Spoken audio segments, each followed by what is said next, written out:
welcome back to my film and TV channel. You all stay safe. Well, we've got a film review for you today.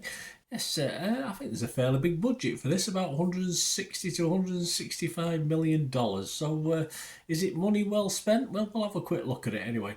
We're going to look at Kingdom of the Planet of the Apes. Yes, the 2024 American science fiction action film directed by Wes Ball and written by Josh Friedman. This standalone sequel to War for the Planet of the Apes in 2017, is it that long ago? Flipping heck. It is the fourth instalment in the Planet of the Apes reboot franchise and the 10th film overall. Lucky 10, double figures. Owen Teague is in the lead role alongside Freya Allen, Kevin Durand, Peter Mason, or Macon, and William H. Macy. Yes, it's nice to see William H. Macy in this. Where's it taking place? What's it about? Well, it takes place 300 years after the events of the film War and follows a young chimpanzee named Noah who embarks on a journey alongside a human woman named May to determine the future for apes and humans alike. Well, that's what we want to see. We want to see a bit of human-ape interaction, don't we? Going back to look at the old decrepit planet things and all the wrecked skyscrapers and transport systems and all this sort of thing, which I really enjoyed in the original films and TV series, of course, way back in time.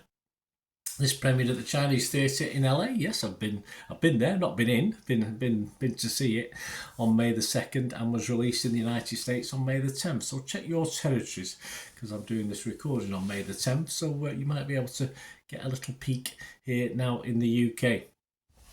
These are my thoughts. Yes, I went to the pictures a long time ago, of course, to watch the original. Of course, who can forget the original ones?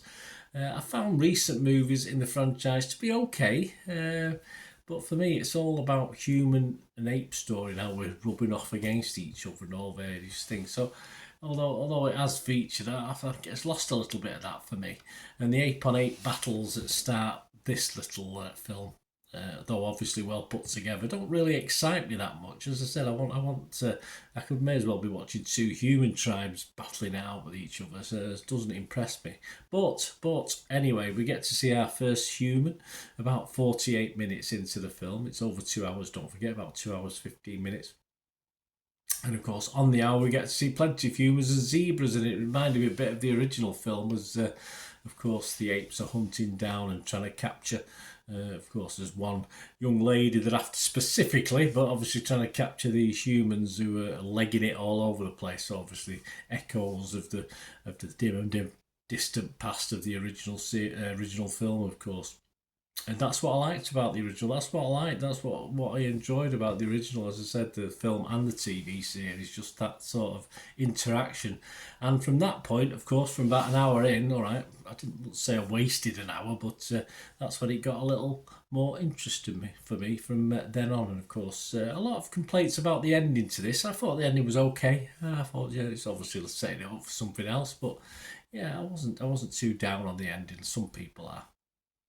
So my scores for this, as I say, a sluggish start for me, but it's sort of made up for it, I must admit. So I am going to be fresh, I'm going to be positive on Metacritic, fresh on Rotten Tomatoes, and I'm going to give this a healthy, because as I say, I was thoroughly entertained by the end of it. I'm going to give it a 7 out of 10, this one.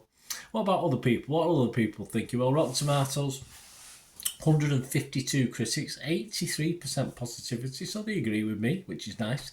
An average rating of, wait for it, yes, 7 out of 10, just like me. 125 fresh and 27 rotten. Consensus reads, carving out a new era for the Planet of the Apes with lovable characters and rich visuals. The Kingdom doesn't take the crown as best of the franchise, but handily justifies its continued reign. Well, I think it's one of the best since the originals, of course. Metacritic, their average 48 critics, it's getting 66 out of 100, so a little bit down, but still good. They gave it 30 positive, 16 were mixed, and 2 negative. Yeah, 60, high chunk of mixed ones there. Total Films Neil Smith, Total Film Magazine, gave it 60 and said, entertaining enough, but inessential. Kingdom offers spectacle and thrills, but lacks the ambition, smarts, and gravity of its immediate predecessors.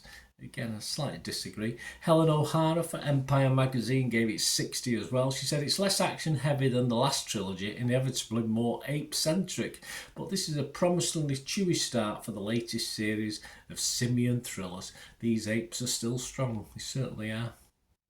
Joe Public, what are they thinking? Well, they like it. Yes, 4.1 out of 5 Rotten Tomatoes, their users, 82% positivity. And we always like to go over and finish off with Internet Movie Database, don't we? So Internet Movie Database, over 4,200 scores and reviews. And yes, even more than me, 7.4 out of 10. I'd expect that to hover around that mark from now in perpetuity. Is that the word? I don't know. It sounds good though, doesn't it? So 7.4 from the Internet Movie Database. But great to know what you think, guys, if you get to watch this. As I say, ended very, very good well for me, despite some people not being happy with it. But let me know your thoughts, please. If you are new to the channel, you enjoy what I try and do, please push that subscribe button, push the bell notifications. Everything film and TV reviews like this, information vlogs, quizzes occasionally, series reviews as well. And give us a like for this, guys, as well. A little button there for you to press through this. Just give us a like button, give us a thumbs up, that'd be fantastic. And of course, if you want more stuff on film and TV, you will also see stuff on my football team, Manchester City, as well. So if that's of any interest, or you know somebody who might be, give them a kick in my direction. But plenty of film and TV stuff on my social media. That's X and TikTok at Bernard_Deneen, on Facebook at simply at Bernard Deneen. Just look for Bernard Deneen on Facebook. And if any interest, of course, in sponsoring or supporting the channel in any way, give us a shout. Contact me through X, TikTok, or Facebook. It doesn't matter. Or the email that's on the screen now. You can just get in touch. If you just need a shout out for yourself or an organisation, just let us know, and we'll sort that out between us. Anyway, thanks for watching, guys. Hope you enjoyed it. Please, until we meet again, only ask one thing, don't I? Please stay safe, everyone. Bye for now.